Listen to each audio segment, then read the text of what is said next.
ADM Naveen ബാബുവിൻ്റെ ആത്മഹത്യ സംബന്ധിച്ച കേസിൻ്റെ അന്വേഷണം അവസാനം CBIയിലേക്ക് എത്തി നിൽക്കുമെന്നാണ് ഇപ്പോൾ ലഭിക്കുന്ന സൂചനകൾ.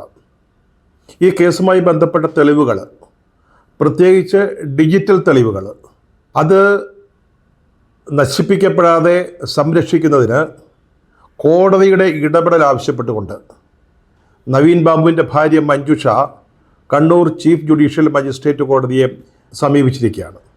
ഇപ്പോൾ ഈ കേസ് അന്വേഷിക്കുന്നത് കേരള പോലീസിൻ്റെ പ്രത്യേക അന്വേഷണ സംഘമാണ്. അവരുടെ അന്വേഷണം തൃപ്തികരമല്ലെങ്കിൽ CBI അന്വേഷണം ആവശ്യപ്പെടുമെന്ന് മഞ്ജുഷ കോടതിയെ അറിയിച്ചിട്ടുണ്ട്. അപ്പോൾ അന്വേഷണം CBIക്ക് വിടുകയാണെങ്കിൽ അവർക്ക് ഫലപ്രദമായ രീതിയിൽ ഇൻവെസ്റ്റിഗേഷൻ നടത്തുന്നതിന് വേണ്ടി ഈ തെളിവുകൾ, ഇപ്പോൾ പ്രത്യേക അന്വേഷണ സംഘത്തിൻ്റെ കൈവശമുള്ള തെളിവുകൾ കേടുപറ്റാതെ, എന്തെങ്കിലും കുഴപ്പങ്ങൾ സംഭവിക്കാതെ സംരക്ഷിക്കണം. അതാണ് മഞ്ജുഷ ഇപ്പോൾ കോടതിയിൽ ആവശ്യപ്പെട്ടിരിക്കുന്നത്. പ്രധാനമായിട്ടും ഡിജിറ്റൽ തെളിവുകളാണ്. അതായത് PP ദിവ്യ, കണ്ണൂർ കളക്ടർ അരുൺ വിജയൻ, അതുപോലെ തന്നെ ഈ പെട്രോൾ ബങ്കിന് അപേക്ഷ കൊടുത്ത പ്രശാന്ത് മുതലായ ആളുകളുടെ ആ ദിവസങ്ങളിലെ ടെലിഫോൺ കോൾ സംബന്ധിച്ച, മൊബൈൽ ഫോൺ കോളുകൾ സംബന്ധിച്ച വിശദാംശങ്ങൾ, അവരുടെ അപ്പോഴത്തെ ടവർ ലൊക്കേഷനുകൾ, ഇതുമായി ബന്ധപ്പെട്ട CCTV ദൃശ്യങ്ങൾ, ഇതെല്ലാം സംരക്ഷിക്കണം.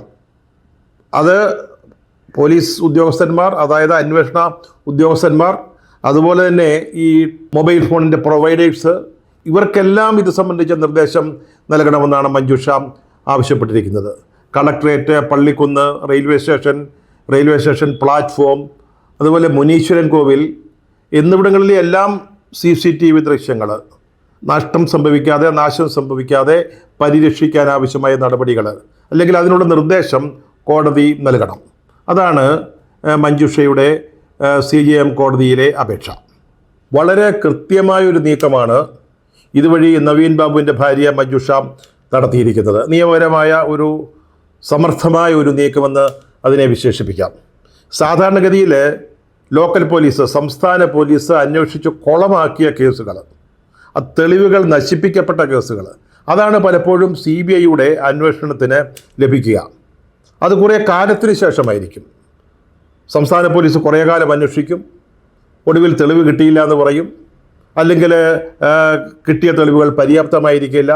ആ ഒരു സാഹചര്യത്തിൽ സാധാരണഗതിയിൽ ഗവൺമെൻറ്റിൻ്റെ ഭാഗത്തു നിന്നോ പൊതുജനങ്ങളുടെ ഭാഗത്തു നിന്നോ ആ കേസുമായി ബന്ധപ്പെട്ട കക്ഷികളുടെ ഭാഗത്തു നിന്നോ ഉണ്ടാകുന്ന ആവശ്യത്തിൻ്റെ അടിസ്ഥാനത്തിൽ അങ്ങനെയാണ് CBIയുടെ അന്വേഷണം വരിക.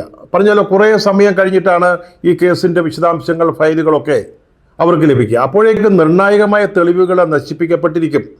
അതുകൊണ്ട് തന്നെയാണ് ഈ CBI ഏറ്റെടുത്ത അന്വേഷണം നടത്തുന്ന കേസുകളിൽ ശിക്ഷ നൽകുന്നത് പലപ്പോഴും കുറഞ്ഞു കാണുന്നത്. അത് CBI തന്നെ വെളിപ്പെടുത്തിയിട്ടുള്ള കാര്യമാണ്. അവരുടെ ഒരു പരിമിതിയായിട്ട്, അവരുടെ ഒരു അപര്യാപ്തതയായിട്ട് അവർ തന്നെ ചൂണ്ടിക്കാണിക്കുന്ന കാര്യങ്ങളാണ്. ഏതായാലും ഇവിടെ സ്പെഷ്യൽ ഇൻവെസ്റ്റിഗേഷൻ ടീമിൻ്റെ അന്വേഷണം തൃപ്തികരമല്ലെങ്കിൽ ഞങ്ങൾ CBIയിലേക്ക് പോകും, CBI അന്വേഷണം ആവശ്യപ്പെടും.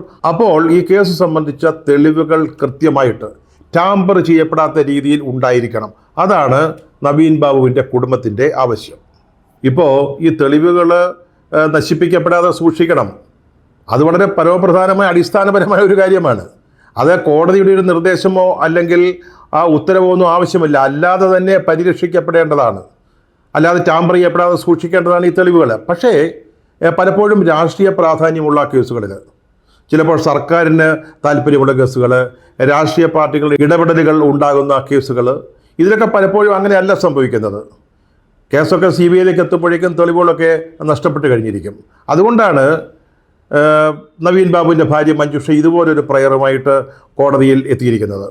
കേരളത്തിൽ തന്നെ ചലച്ചിത്ര നടിക്കെതിരായിട്ടുണ്ടായ അതിക്രമം, അത് സംബന്ധിച്ച കേസുകളിലൊക്കെ ഇത് സംഭവിച്ചതാണ്.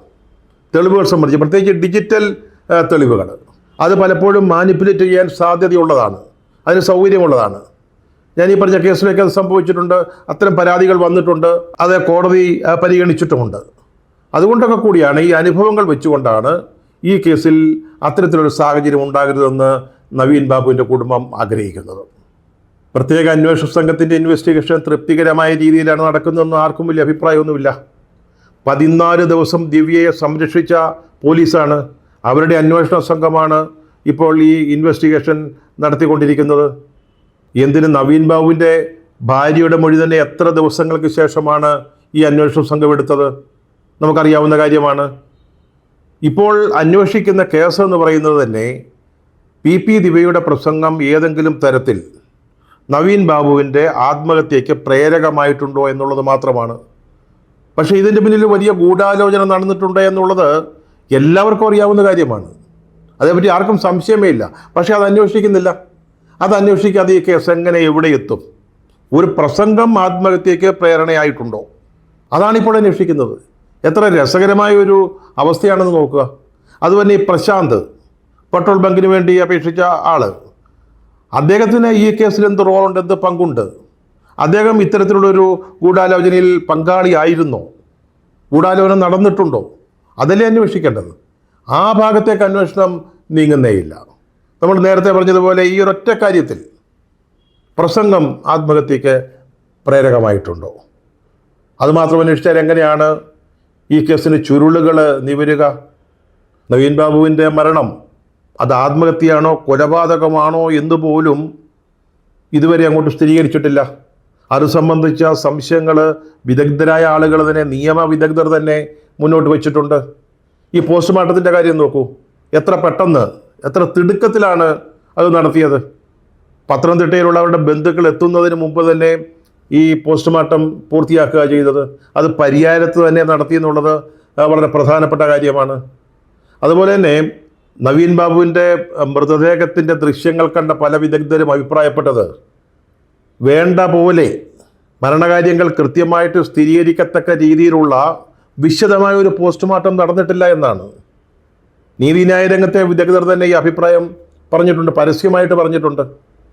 അപ്പോൾ ഇത്തരത്തിലുള്ള സംശയങ്ങളെല്ലാം നിലനിൽക്കുകയാണ്. അതുകൊണ്ടാണ് ഈ അന്വേഷണ സംഘത്തിൻ്റെ ഈ ഇൻവെസ്റ്റിഗേഷനെ കുറിച്ച് തൃപ്തിക്കുറവുണ്ടാവുന്നത്. അതുകൊണ്ട് തന്നെയാണ് ഈ കേസ് CBIക്ക് വിടേണ്ടതാണെന്നുള്ള അഭിപ്രായം ശക്തി ആർജിക്കുന്നത്. എന്തായാലും നവീൻ ബാബുവിൻ്റെ കുടുംബത്തിൻ്റെ നിലപാട് ക്രിസ്റ്റൽ ക്ലിയറാണ്, വളരെ വ്യക്തമാണ്. നീതി ലഭിക്കുന്നതിന് ഏതറ്റം വരെയും പോകും എന്ന കാര്യത്തിൽ അവർക്ക് യാതൊരു സംശയവുമില്ല.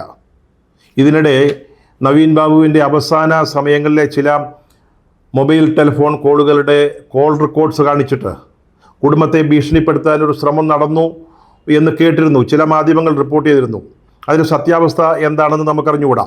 പക്ഷേ എന്തായാലും അവർ നവീൻ ബാബുവിന് നീതി ലഭിക്കണം എന്ന കാര്യത്തിൽ ഉറച്ച മനസ്സുമായിട്ട് നിൽക്കുന്നു.